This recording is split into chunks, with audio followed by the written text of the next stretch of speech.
ભાભર ખાતે જૈન સાધ્વીની છેડતી કરવાનો પ્રયાસનો મામલો બનાસકાંઠા પોલીસ પર ગેનીબેન ઠાકોરના આક્ષેપ। નિર્દોષ યુવકને પોલીસ માર મારતી હોય તેવા આક્ષેપ। માર મારી ગુનો કબૂલ કરાવતા હોવાના આક્ષેપ। જો કે આક્ષેપોને જિલ્લા પોલીસ વડાએ નકાર્યું છે। જૈન સાધ્વી છેડતી કર્યા કેસમાં અલગ અલગ જાતિના શંકાસ્પદ લોકોની પૂછપરછ કરાઈ હતી। પોલીસે 350થી વધુ શંકાસ્પદોની પૂછપરછ કરી હતી। પોલીસે એક પણ વ્યક્તિને માર માર્યો નથી। પોલીસની અલગ અલગ ટીમો બનાવી અલગ અલગ સોર્સ દ્વારા તપાસ કરવામાં આવી રહી છે। પોલીસ પર આક્ષેપ છે તેવો કોઈ બનાવ બન્યો નથી તેવું એસપીએ જણાવ્યું હતું। જે કેસની ગુજરાતી સાથે ભરત ઠાકર ડીસા। 8/2024 રોજ ભાભર મુકામે જે જૈન સાધ્વીજી મહારાજ સાથે જે છેડતીની ઘટના થઈ છે તેને લઈ અને પોલીસ દ્વારા જે છે અલગ અલગ ટીમોની રચના થયેલી છે અને ત્યારબાદ જે છે તેમાં એફઆઈઆર પણ નોંધવામાં આવેલી છે। હું આપશ્રીને જણાવી દઉં કે અમારા બોર્ડર રેન્જ આઈજી સાહેબે આ બાબતે એક એસઆઈટીની બી ઘટના કરેલી છે અને એસઆઈટી બી હાલમાં તપાસ કરી રહી છે। અમે લોકોએ બનાસકાંઠા પોલીસે અત્યાર સુધીમાં 350થી વધારે આવા શંકાશીલ લોકોને લાવી તેની પૂછપરછ કરી અને તેને જે છે એ તેની ઓળખ પણ કરાવેલી છે। પરંતુ આ 350 જે લોકો છે તે તમામ અલગ અલગ જ્ઞાતિના છે, કોઈ પણ એક જ જ્ઞાતિના નથી। તમામ લોકો તમામ જ્ઞાતિના અને તમામ ધર્મના લોકો છે કે જેની અમે પૂછપરછ કરી રહ્યા છીએ।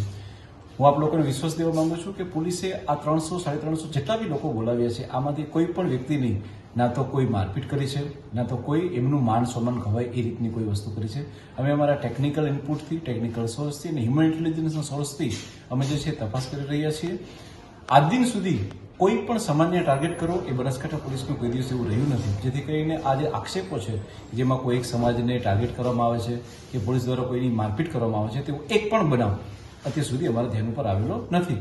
અને છતાં બી જો કોઈ વ્યક્તિ કહે છે કે આવું ઘટના થયેલી છે તો અમે બિલકુલ એની મેડિકલ જાંચ કરાવીશું અને જાંચમાં આવશે તો અમે સખત પગલાં બી લઈશું। પરંતુ હું આપણે વિશ્વાસ અપાવું છું કે બનાસકાંઠા પોલીસનું જે ઇન્વેસ્ટિગેશન જે છે એ અલગ હોય છે। અમે કોઈની સાથે મારપીટ કરી ઇન્વેસ્ટિગેશન કરતા નથી અને આટલા બધા લોકોના ઇન્વેસ્ટિગેશન કર્યા છે એમાં એક પણ વ્યક્તિ તરફથી અમને આજ દિન સુધી કોઈ પણ એવો અમારી ઉપર આક્ષેપ થયેલો નથી।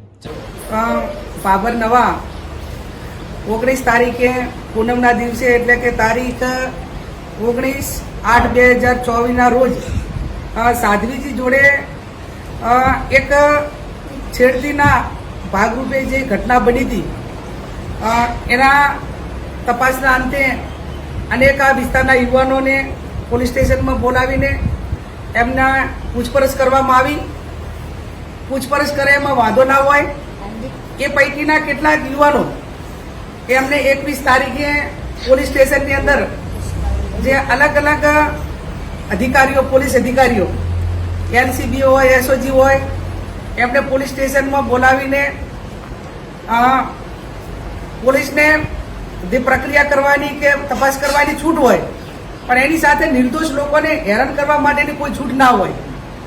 આ જીગર નામનો છોકરો છે એને રાતે ત્યાં બોલાવ્યો, ઢોર માર માર્યો અને એને નગ્ન કરીને એના ફોટા એલસીબી પોલીસ અધિકારીઓએ લીધા અને ત્યાં સુધી બરોબર છે પણ એને એવું દબાણ કરવામાં આવ્યું કે આ ગુનો જે સાધ્વીજી જોડે છેડતી થઈ છે એ ગુનો તે કર્યો છે એમ કબૂલી લે તો વરઘોડું ગાડીને અમે છોડી દઈશું ને આ કેસ પૂરો થાય।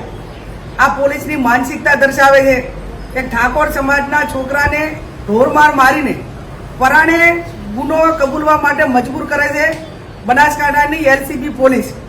હું એમને કહેવા માંગુ છું કે તમારી આ માનસિકતા એ દર્શાવે છે કે તમે જેટલા પણ ગુના બનતા હશે એ ગુનામાં આ રીતે નિર્દોષ લોકોને જ કબૂલાઈને જેલને હવાલે કરતા હશો। ઓરિજિનલ ગુનેગારોને એ તમારી સાથે ભળેલા હોય કે અન્ય રીતે હોય એને તમે ગોતવા માટેના પ્રયત્નો નહીં કરતા હોય। ત્યારે આ જીગરનો પરિવાર એ જગદીશભાઈનો પરિવાર આખો ભયભીત હતો। મને સમાચાર મળ્યા એ કુટુંબને આશ્વાસન આપવા માટે અમે આવ્યા છીએ।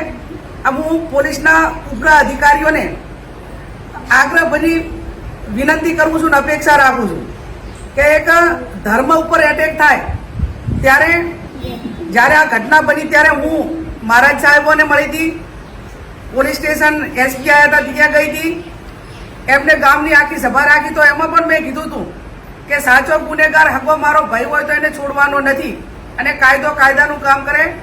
અમે જૈન સમાજ સાથે છીએ પણ એનો મતલબ એવો નથી કે તમે નિર્દોષ રીતે ઠાકોર સમાજના છોકરાનું નામ આપી દો અને એને કબૂલવા માટે મજબૂર કરો અને પછી મુદ્દા બનાવો।